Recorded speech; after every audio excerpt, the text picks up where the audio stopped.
Hey everyone, welcome. We have a monthly mindful gathering at the Wisdom Seat where we get together as a community one Tuesday evening and have a guest come and we talk about a topic, and it's mostly an open discussion. I always have a lot of questions, so I have 7 pages of questions. But don't let that stop you from either bravely unmuting yourself and asking a question, or clicking that little hand, and I will try to notice it. One person who's actually not on this call didn't know who Carolyn Gimian is, which gives me the chance to do some cool kind of introduction. So Carolyn Gimian is a longtime student of Trungpa Rinpoche, and I have a cool new printer. So here is some proof, right? Here's Carolyn, where'd you find that? Oh my God. That's my personal archives. The internet. Right? Yeah, and then here is one more, which as I understand is from elocution practice. Yeah? Yeah, it elocution practice, right? Yeah.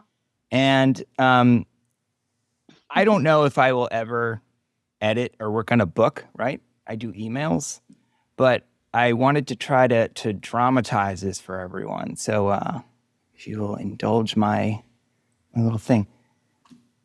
Carolyn is the editor of many Trungpa Rinpoche books, including the entire collected works. I mean, I'm not a poet here, right? But we're all really lucky that this exists. It's not just in a Kindle file that might get deleted someday, right? This is very, very valuable. So thank you. Thank you for doing this. And there is now something, well, to me now, called the Chögyam Trungpa Institute. And Carolyn described this in one of the places as the culmination of 30 years' work of preserving and making accessible Trungpa Rinpoche's voice. And I'm tempted to just dive in and show everyone what the website aspect of it looks like, but maybe we'll pause that for a second and I can turn it over to Carolyn. Is there a particular introduction you'd like to give us? Well, I'd just like to say I'm really delighted to be here this evening. Thank you so much for inviting me to do this. And I see a lot of people on this Zoom who I know and some who I don't. And I'm really appreciative of the work of the Wisdom Seat altogether, and all the work that Michael Carroll, who I see is now here, and others are doing to preserve and propagate the Buddha Dharma, the teachings of Buddhism, and also those of Chögyam Trungpa. So it's really just delightful for me to be here, and so nice that you picked this topic, Bill, because the Chögyam Trungpa Institute and the work that it does is very close to my heart. So if you want to show the website, that would be great. And then we can go into some other stuff. So, all right. Can everyone see that okay? Yes, nice.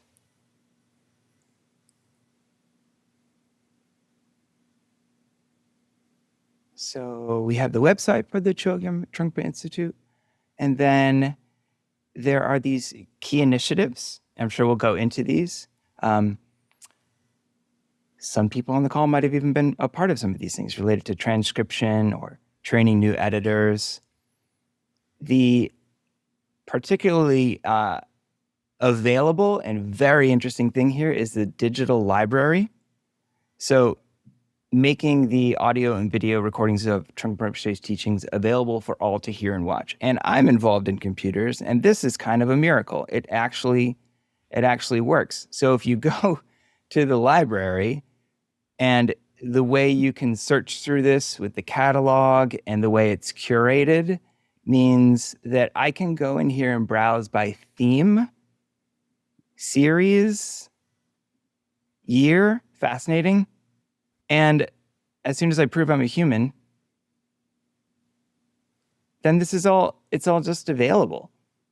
You're not just digging through YouTube, or you're not going to like an attic and going through the DVDs and trying to find the thing, but they're available. And I know we'll go into the technology a bit. What happens in that space that we were discussing last night, that a particular type of outer space So what I found amazing is that I didn't log in. I didn't pay for this yet. This is just available to our community to use. So thank you. Do you want me to share anything else from the screen right now, or we'll stop? Well, since we're doing this, the only other thing I would say is if we went to any one of those recordings, there's a transcript that's available there, as well as captions. And when you go to transcript, you can hit on any paragraph in that transcript, and it will go to that in the recording. Or if you're in the recording, and the transcript will interact and stay together. So that means if you want to read through and then you want to listen to excerpts, it's really easy to do that. And that's one of the things we think is kind of a miracle. We didn't invent it, but we love having it and having worked to develop it. So and it makes you can it, search inside the transcript and find the particular word you're looking for. Wow. Yeah, you can. Yeah. Wow. So yeah. Wow. This is this is wonderful. Could you say a little bit about why you became an archivist, or how you got onto this path related to the many kinds of things someone could do? Right. Well, yes, I became a student of Trungpa Rinpoche's. I sort of accidentally, in that I didn't think I was looking for a spiritual path. And then I kind of stumbled upon him in Boulder, Colorado in the early 70s. And made an unexpected connection there. And after a few years, I got involved. He invited me to work on editing his talks and to become an editor of his books and other things like that. That's what got me started. And during his lifetime, I worked with him to some extent. I'm very grateful for all of that training, and also on my own. But then towards the end of his life, he started talking about the importance of all these recordings. He's responsible for the fact that we have all these recordings, I should say. Because from the time he got to the United States, he said, please record these talks. It's important that you do that. And he happened to attract people like you, Bill, who were sort of like sound engineers. They were there. And so they made really good recordings. They're actually excellent, especially for that time. And given that this was all largely volunteer effort. And then later, towards the end of his life, he said to his board of directors, and I was within hearing of some of these things. He said, please save my voice. It's really important that you save these tapes. And that was somehow like a direct, I suppose I could say command. To me, it was like, we have to do this. I was already involved in running and working with other people on the editorial office. And I worked with the person who took care of and made many of the recordings. So I was like, we have to save these recordings. So that's really the beginnings of how I became an archivist. And I was thinking the other day that towards the end of Rinpoche's life, I got really inspired about how we should archive all this material. And this is during an era when he was doing a lot of Shambhala teachings, presenting Shambhala teachings. And he was going to conduct the wedding of not Kaizen, but judo master that he had invited to the United States, Shibata Sensei and Marsha Shibata. And he wanted to give them a Shambhala wedding. And in order to do that, he said, you have to know how to do this stroke of Ashe, which is a calligraphy practice. He said, so this is at what's now Drawla Mountain Center. He said, so I'm going to transmit this practice to you. And I was there for some reason, and we had a videographer. We had a guy with a camera, and he was going to do and I got all excited, and I was saying to him, the video guy, oh, this is really wonderful that we're getting this recording of Rinpoche giving this transmission for later generations. This would be great. He looked at me, Rinpoche did, and said, Carolyn, I'm not dead yet. And I was like, oh, but nevertheless, we made the recording, and that was kind of the era when I would say probably became a creator of content involved in that. And later I went to great lengths to learn something about things I knew nothing about, like how to preserve and archive audio and video and other media, film, things like that. So that's how I got started. Yeah, and you started what is the Shambhala Archives? Is that right? Yes, I did. Okay. And again, yes. And after Rinpoche died, it was interesting because people started inviting me out to lunch in Halifax, where I lived, and offering me money to start the archives. I wasn't doing any fundraising, but I remember a few people, I don't know if they'd want to be named, so I won't name them, but they would say, let's go have lunch. And then we'd have lunch and they'd say, well, I'd like to give you some money to start the archives. Yeah, we did. And a number of people worked on it. And yeah, from the beginning, we tried to do it in the best way we could. So we created a good facility with humidity and temperature control, which was very important in Halifax. It wasn't dry like it was in Boulder. So we were really worried that these tapes were going to suffer a lot if we didn't take care of them. Yeah. Yeah. And then I remember you were in one of the Chronicles interviews, you were talking about maybe 2016-ish, saying now there's a need for an even different organization called whatever it would be called, which is now the Chögyam Trungpa Institute. And somehow that you actually built that, and it's associated with Naropa University. Yes, it is. Do you want to talk about why that's the right home? Well, I mean, I think there's a good reason for Naropa University to have an institute within it that carries Chögyam Trungpa's name, because he's the founder of Naropa.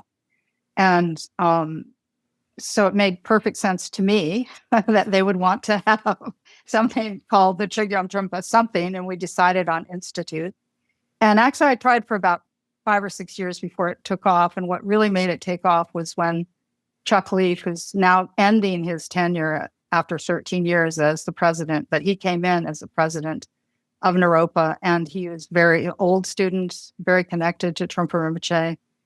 And I started talking to him, and he was like, yes, we should do this. And so he really helped to make it happen, and also helped to connect it properly to the university, because I think it really belongs there. And for one thing, there's a great collection of audio and video that was made in the early years at Naropa. It was one of the best records of what took place. Almost everything that happened in the first 2 or 3 years was funded by a grant from the, I don't know if they still exist, the National Institute of Humanities or the Arts. So everything was recorded, but it was when we established the Institute, the Shambhala Archives had already done a lot of work to copy all of this material so that it could be played. And then we worked to help digitize it and then to get it out. And that was the first collection that we released in the library. It's about 175 talks, and includes several Dharma art seminars, and includes a seminar on meditation where Trungpa Rinpoche gives meditation instruction. And that's recorded on video. Several talks, a very important talk, seminar on journey without goal, introducing Tantra to 1,000 people. Many, many different things. So it's a great collection, a good place to start. And the university should and is proud to have that material and to have sponsored that. And so I read some about it. So I think we can talk about the sort of manual effort that goes in here, which is you have this recording. Let's say you have an hour-long talk. You're not using any of the AI tools. This is manually transcribing, right? And then another person checks, and then another person checks. And then you're editing all the metadata, which is data about data. So where this was, when this took place, maybe who a guest was, and then putting that available on the site, right? How many people does it take to, I don't know, to work on a talk or get something up onto the platform? It sounds like a joke, but I'm not sure what the punchline is. Well, I'll just say that when we started, first of all, we did a bunch of tests to see if this was kind of pre what people were calling AI, but we tried to find out whether it would be feasible and a good idea to do automatic, what we were calling it then, transcription. And we found that the tools that existed then, and still in tests that we've been doing more recently, are not really up to it for Chögyam Trungpa's voice.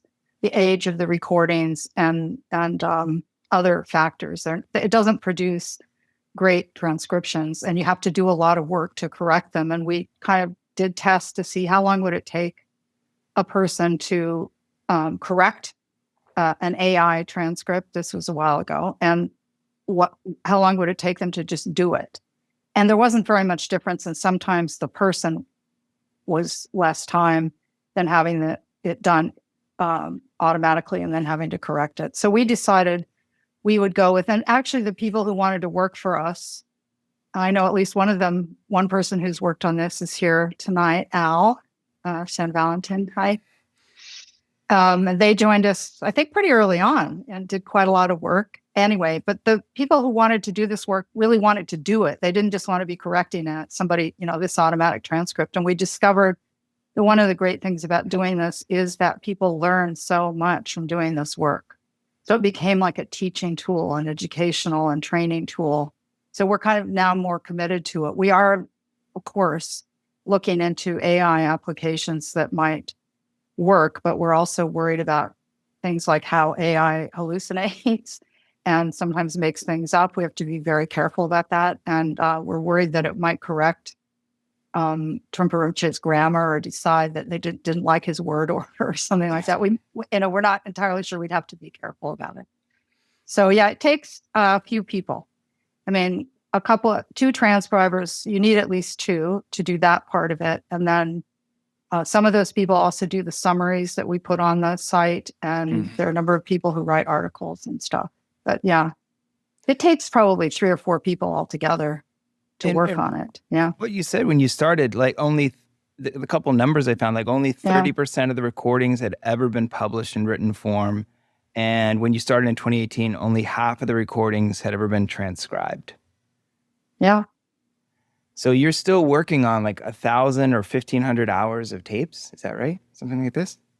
Yeah, I think we've completed about a third of the general collection, which will be available to the public. And that's probably about 1,200 hours of audio and video. And there's probably another 2,000 hours or more to do to complete the general collection. And then there's specialized, another 1,000 events that we call specialized. We've stopped calling them restricted because that sounds sort of weird, but it's sort of things that have a prerequisite in order to have access to them. Yeah.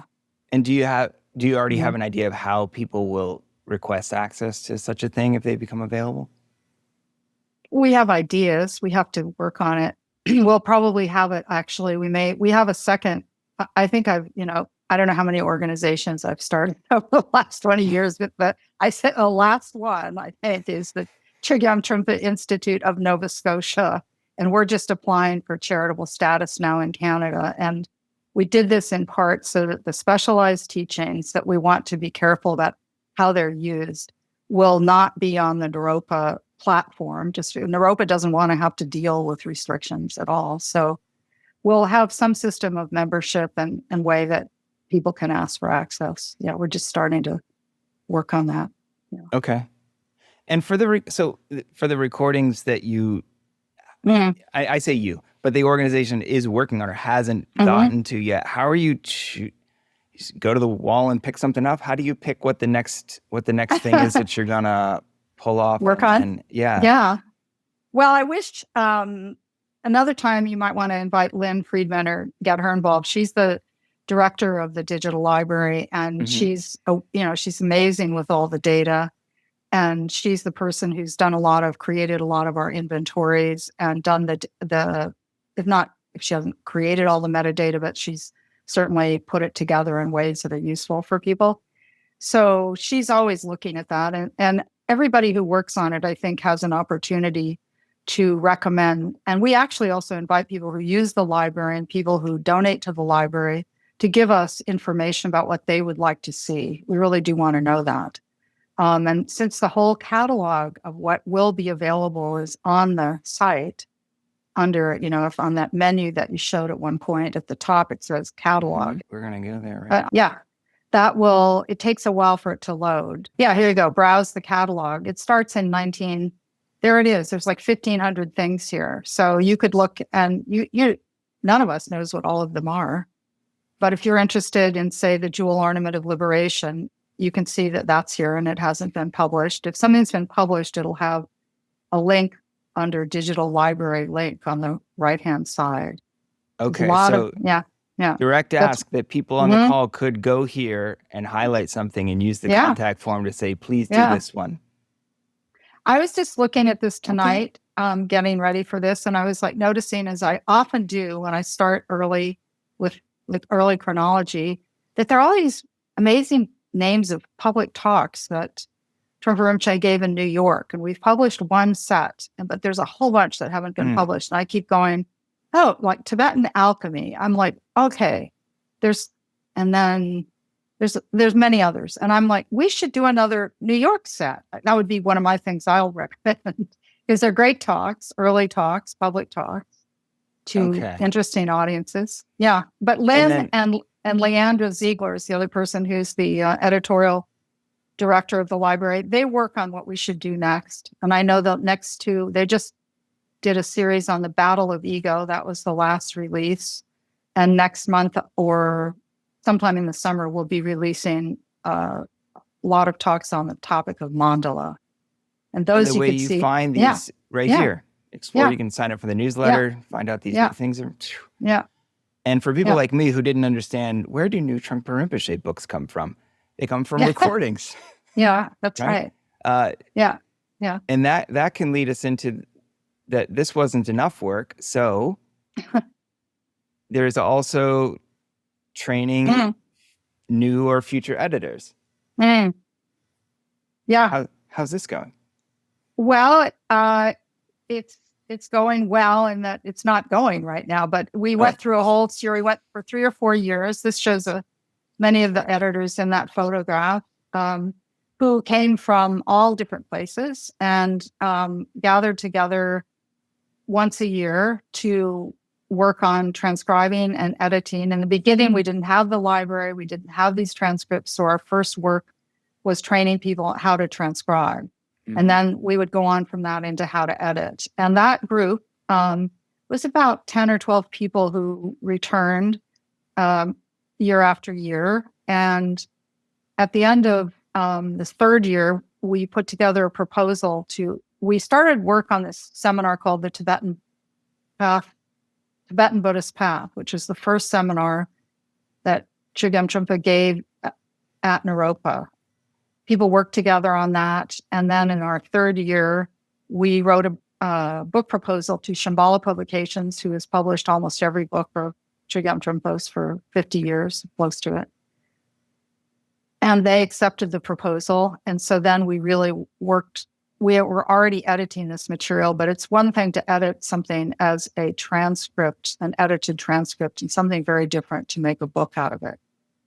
So we produced this book, which is called Cynicism and Magic, which is based on those talks. And that was very successful. We had a kind of small group that did the final edits. And now we're talking about having a new training next year in 2026.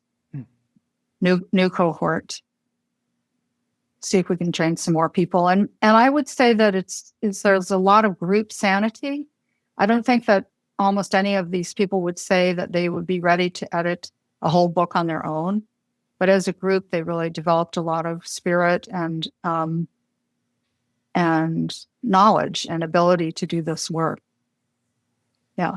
Okay. So we'll see. Yeah. One of the other initiatives was the idea of a museum.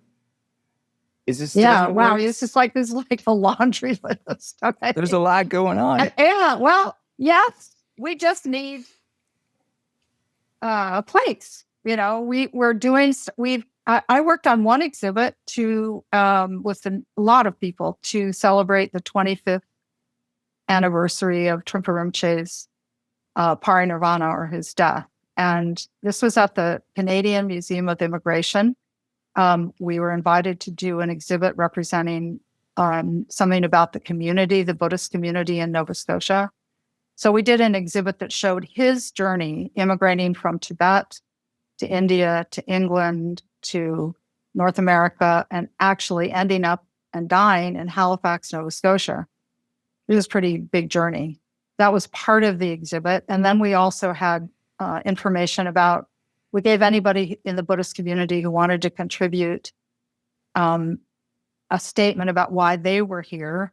And we featured that with a lot of other artifacts related to his life and other things of interest. And that a lot of people in Halifax came to see that, not just people in the community, but it was open. We had lots of events connected with it. That's the kind of thing we could do on a really big scale if we had a place to do it. We can also do some of it, I think, online, which is more cost effective, maybe not as exciting in some ways. But these days, I don't know, many of you may know, for example, that the Rubin Museum has closed their physical location and they're starting to take things, have traveling exhibits and also things online. So maybe that's more the way of the future. I would say largely, in order to have a place, we'd have to have the money to have the place. So based on our budget right now, that's not really in the front, on the front burner, but I love to do it or see other people. Is the institute like in care of some of these possessions?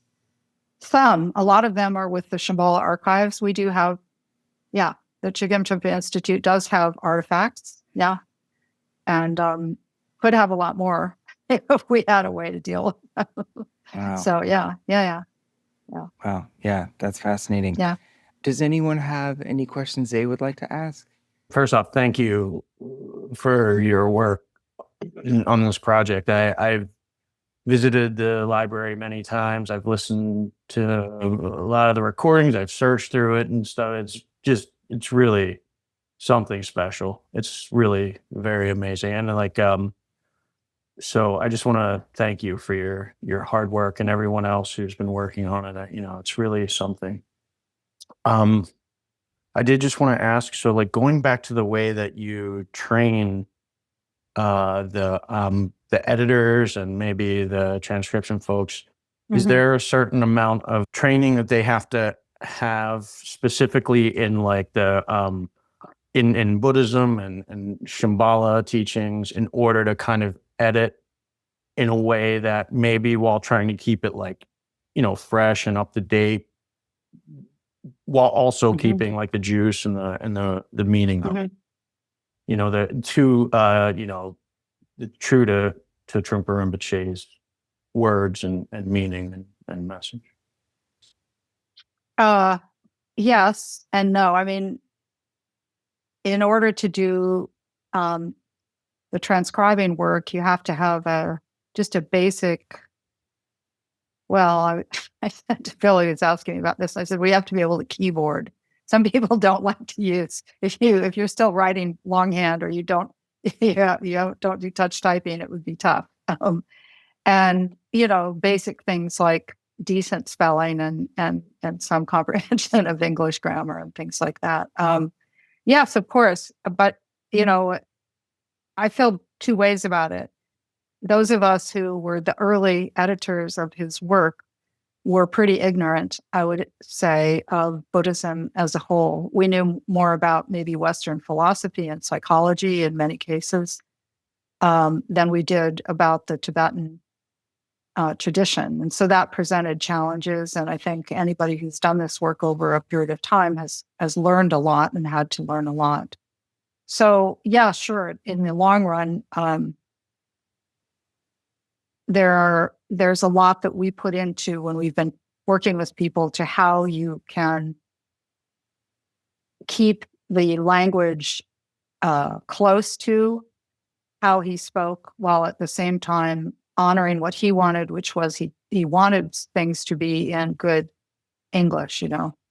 He didn't want it to be exactly verbatim. Now the library that we're now putting out is, so you can have access, and that's a great thing, to the absolute fresh, original way that he talked. And you can have, if you're interested, access to what it was like to actually be in a room and to hear him talk and to interact with him. There are a lot of great question and answers. And so I think that aliveness is very special. Certain things that go into a book. It depends on the different kinds of editing. For example, the book, 3 volumes of The Profound Treasury of the Ocean of Dharma, which are based on teachings he gave at 3-month-long seminaries, about 12 of them or something like that.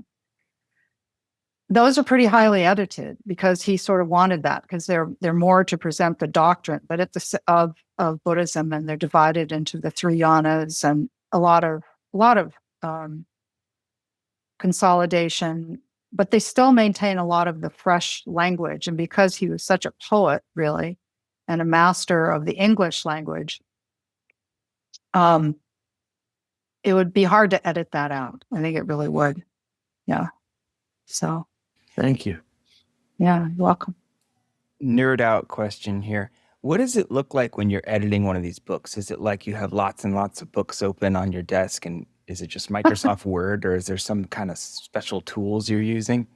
Well, I think it's at different stages, different things happen. I mean, I don't quite know in terms of my own. It depends also. If you're trying to bring together material from a lot of different places, then yeah, the first thing you have to do in a way is to gather that material and figure out how it all fits together. And you're going to have lots of things open all over the place. Sometimes if you're actually lucky enough to edit just 1 or 2 seminars that he gave, and you're going to follow largely the chronology of how he taught it, and you're going to include questions and answers, then you're working more directly on your computer. At least I am at this stage. I used to do this all longhand, but those days are past. But when we train people, we ask them to edit, at least for a while, on paper and pencil, because we want them to see everything they're doing. We want them to have to kind of manually move things around. But later, like I'm at the stage with a book that I've been working on for a long time that got interrupted by so many things. So it should have taken maybe a couple of years, and I'm probably on year 8 or something. I'm really hoping to finish it this year. It's about it's editing talks that Chögyam Trungpa gave about his own relationship with his teacher, Jamgon Kongtrul. But it's also going to include a teaching that he gave, a commentary that he gave on a famous song of Jamgon Kongtrul's, and another talk that he gave on the nature of devotion. The stage I'm in now, I will be, like, I'm going to be doing a retreat in July. And I do these, I have mainly done these kind of out in the country in a house that I have where I can work. And I really want to have good internet for this one, because I'm going to have to do fact checking and stuff like that. You want to get those things right, and see where he says something, you want to check and see if it's the 6 dishes or the 8 thoughts. You want to be sure that you want to look at different ways that they're taught and think about that and footnote it if you need to. And yeah, sometimes he makes a lot of references to American or European Western culture and history. And I'm not a great history buff, so I have to check all that stuff too. I have to check it all. Yeah.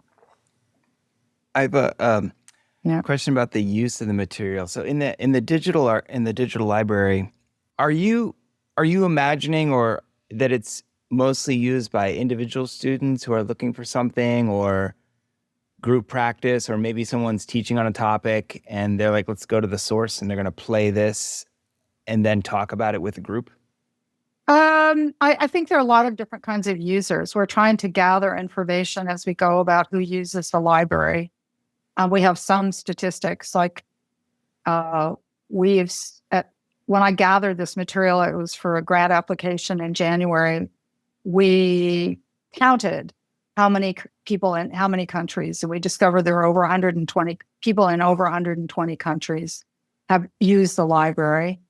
And from what we know, it's used in different ways. There are groups that access the recordings and play them, sometimes as a seminar. I know a guy who is a close student of Dzongtsar Khyentse Rinpoche's, and he's been traveling around several places like Brazil and Portugal and I think India, offering seminars on a book called The Sadhana Mahamudra and a practice. And he plays, he says, I'm not an expert in this practice. I play the tapes. he plays, we have a really great videotape seminar, and he plays that and comments on it. And there are people like that. It's being used in classes. I know individuals who like to, who listen to the recordings a lot. I think there are also people who have limited, interests. I use it all the time. I was thinking about it. Today I was in touch with a woman who's translating a book called The Teacup and the Skull Cup, which is about Zen and Tantra. And she's translating it into Chinese in Taiwan. And so she sent me a bunch of questions. And in order to answer those questions, I had to actually go and search out recordings.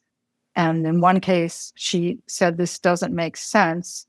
And by listening to it, I realized there was a problem with the initial transcript that needs to be fixed. It wasn't the work of our team, but this is a pre-CTI transcript. Yeah, stuff like that. So I use it all the time for stuff. I did want to say one thing, which is that we're trying to finish the general library. We're trying to have it all online and available by the 40th anniversary of Trungpa Rinpoche's death or his parinirvana, which is in 2027. And so by that fiscal year at Naropa, 27, 28, we would like to have all of this done. And, 2 years after that, just for a reference point, 2029, were he alive, he would be 90 years old. So it feels like some of these talks were given 50 years ago, and it seems like we should get this out there while we still have the ability, and there are people interested, and as a gift for people now and as a gift for the future. And I think about this a lot in terms of trying to think far ahead, because I think that we really do need to be sure that these materials in various forms, his teachings, are available for people, not just now, but our children's children's children and beyond that. So we have this campaign we're just starting called No Talk Left Behind. and if you are on our mailing list, you'll probably hear more about it. And our sort of motto, we're thinking about a t-shirt, is he never gave the same talk twice. Because that's what we've found in doing all of this work. He really never gave the same talk twice. So there's something fresh in every iteration. Many of us who have to give talks, and you kind of memorize the talk and you give it over and over and over again with a few changes or a few different stories. He didn't operate like that. Not to say that he never used the same analogy over and over again, but it was fresh and very different. Yeah. You said you're starting this campaign. Is there something you need from us, or is there any way we contribute or help? Well, sure. Yes. I mean, among many things, we are very, very pleased to have donations to our work. And that's also on the pages you've been showing. That's pretty easy to find. We have people at all different levels. We have a few people who every time they listen to a talk, they send us $5 or whatever amount they can. Maybe it's a little more. And we have other people who are on the other end of the scale who are quite generous. And obviously, to do what we are asking foundations and some other big organizations to step up, but we also are looking for general support. And as I said, we really want to know what people are interested in so that we can get it out there. So if you look and you see that there are things you would like to see that haven't shown up yet, hit the contact form. Hey, Carolyn, Michael, Carol, just a real quick question. Hey, good to see you. This entire collection is so appealing from a scholarly point of view. And I'm curious, has any university, colleges, research efforts, been using this collection in teaching classes or producing scholarly papers? I was just curious about that.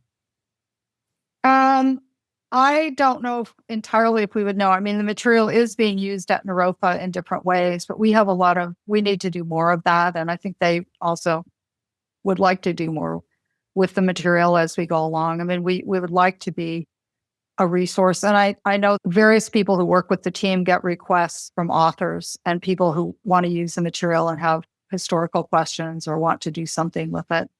We know a couple of people who were working on a thesis or an article or a book that would use this material. So yeah, great question. Yeah. Great, thank you. Back to me.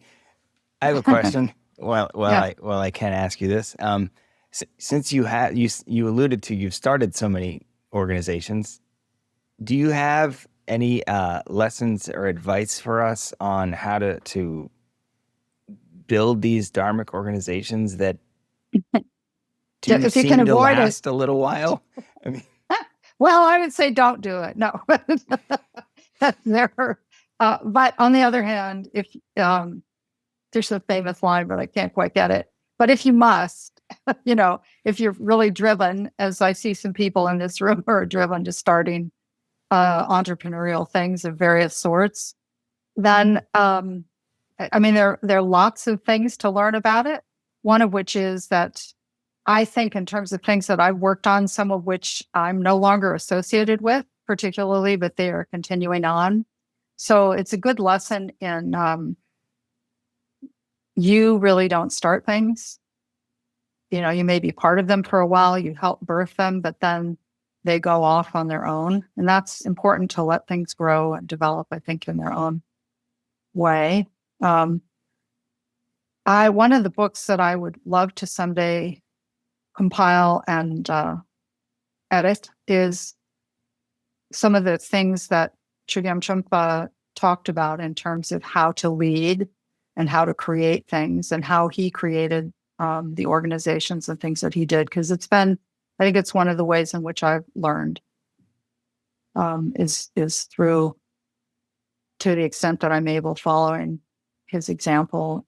And one of the things is, I think the best things often don't start out exactly as a plan to do a big thing. They start out with a small thing. And then as it develops, you realize it could go here, it could go there, and maybe it attracts other people. The things I think that I worked on that have been the most successful usually are the things that I can't really control, in a small way. mm-hmm. Yeah, they have a way of growing and developing and, letting that happen. Sometimes it's difficult, but it's important. Yeah.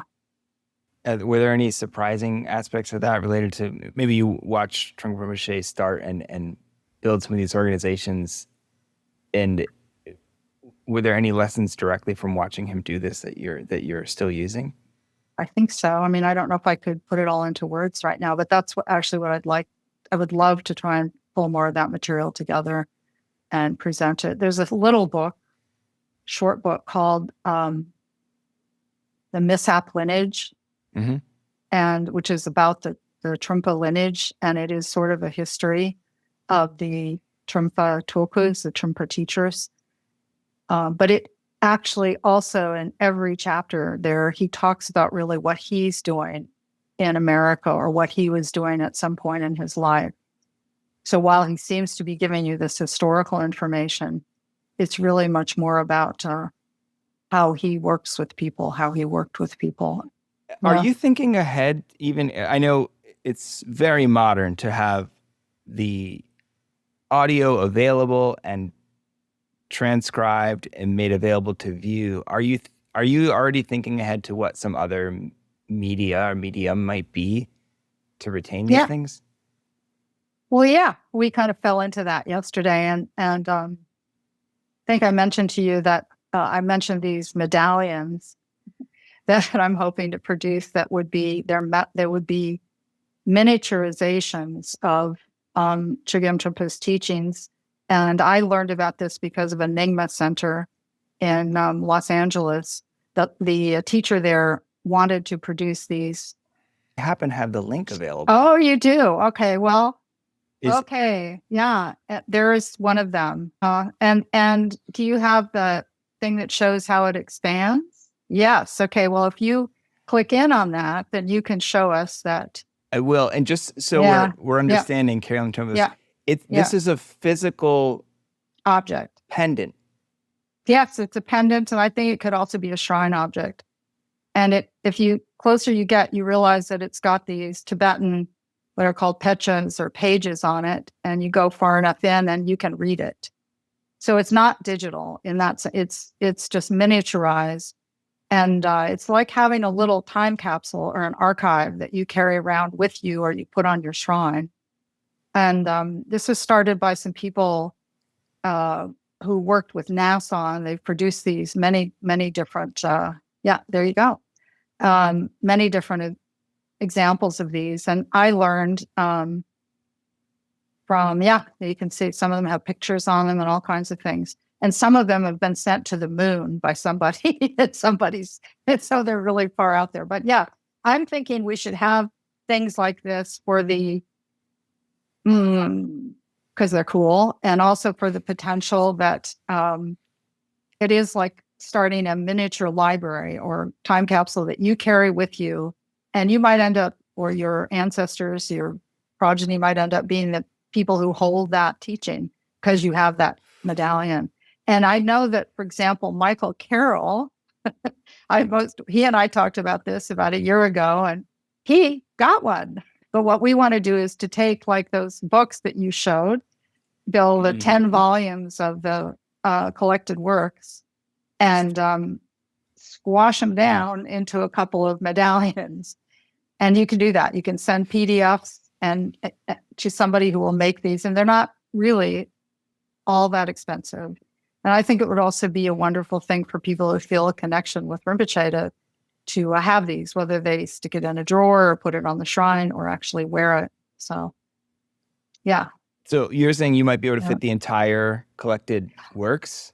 Well, not on one. Okay. As far as I can tell, it would take a few, but we're going to have to make some decisions. Yeah. But you could put one full book in English on this pendant. Oh, for sure. Yeah. Absolutely. I just wanted to say one real quick thing. I'm so honored to have it because it's all of Longtemp's texts and so on. Yes. But honestly, I also saw this as a fantastic fundraising opportunity. Yes. That's what I'm seeing. Right? Yeah. Well, this would be part of it. Would be a nice. I think we will try to do this when we do a larger fundraiser for the No Talk Left Behind campaign, and my feeling is that we should have it at different price points, and that anybody who wants to have one of these should be able to afford it. So some of them, if you want to have a really beautiful gold plated or whatever it is, could be hundreds of dollars. But if we'll make also one that's extremely reasonable, because I think we should. And there's a tradition called liberation through wearing in some Tibetan lineages. So there's a tradition of wearing this kind of thing. If you wear the teachings, that some of it wears off on you. So you could, however you want to think about it, if that doesn't work for you. And then I also think that the idea of a walking archive or a time capsule is a good idea. It's what world libraries used to be. And I don't know what they're going to be in the future. So, yeah. Wow.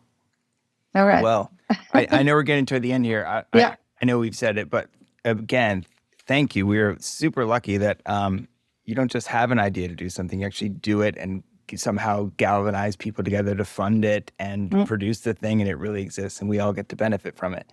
And that the digital library is available now, and we're using it now even while you're continuing to build it. This is, I'm sure we all do, but I feel very grateful for this. Thank you very much. Well, I do too. Feel grateful. Yeah, that we can do it. And once again to the group, it sounds like donations are welcome and helpful. And just using it and using the contact form and saying that I would like to see this talk that I see in the list. Can you please have that one available is also helpful. Yeah. And if you're interested, we're not right now doing it. We're hoping to have a new kind of cohort of transcribers. And I mentioned this editorial training. If you have an interest in that, you could write if you can put my email in the chat, or I could, you could let me know and I'll see that you go on a list so that when we have the opportunity to invite people in, we would let you know and tell you more about it. I was thinking before we did this tonight about, this is kind of like Old Home Week, because it reminds me, because it's on the wisdom seed of when we did the class on Shambhala, the Sacred Path of the Warrior during COVID, and there's these big. And I was thinking, we didn't have the digital library then. Wouldn't it have been great if during COVID we had had this resource? And I think a lot of people would have watched a lot of videos and listened to a lot of recordings. So now we have some of it. Yeah. Well, thank you very much. Yeah. Thanks, Thank you, Bill. everybody, for joining and your attention and asking questions. And we will reach out and let y'all know what we're doing next month. All right. Thank you, Carolyn. Yeah. Thank you all. All right. Great to see everyone. Bye, everybody. Yeah. Bye, everybody. Bye-bye.